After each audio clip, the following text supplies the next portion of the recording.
As each year closes, Filipinos rush to malls, or more recently online stores, to spend their hard-earned holiday bonuses on everything from Christmas hams to iPhones, scrambling to check off the countless people on their shopping lists. Now, while the more savvy shopper might skip the holiday hoard by stockpiling gifts as early as July, for most, the Christmas gridlock extends from the streets all the way to the aisles of your local department store.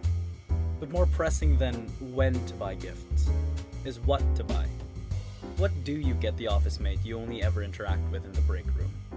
That neighbor you barely know, but always sends you food for Noche Buena. According to some economists, the answer is simply nothing. In 2009, economist Joel Waldfogel of the Wharton School at the University of Pennsylvania published a book called Scroogenomics: Why You Shouldn't Buy Presents for the Holidays. In it, he described the dynamics of gift giving as a deadweight loss. In a normal transaction, one party loses something, say the money spent on buying a gift, while another gains something of equal value, that is, the value of that gift.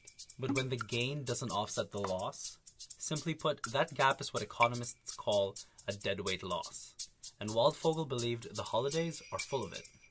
According to him, the loss stems from a discrepancy between the giver's knowledge about the recipient's preferences and the recipient's knowledge of their own preferences.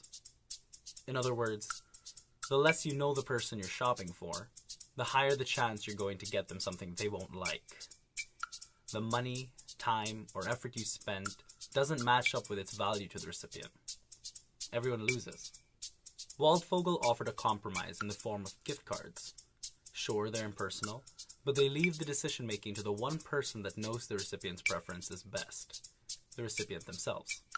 Granted, unused and expired gift cards create their own, even more glaring deadweight loss, but the chances of matching gifts to preferences are much greater. Other economists disagreed with Waldfogel, however, pointing out that the value of gifts can't be measured simply on the basis of monetary gains or efficiency. Instead, we should recognize the value added in receiving gifts. That is, the thought and effort put by our friends or family into buying gifts for us.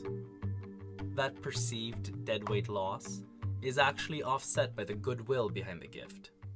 In a way, the thought really does count. So when you're stressing over your last-minute holiday buys, give yourself a break and streamline your shopping list.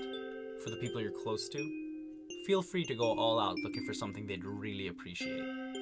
But for that distant relative you feel forced to shop for, maybe just grab them a gift card. If they complain, blame economics.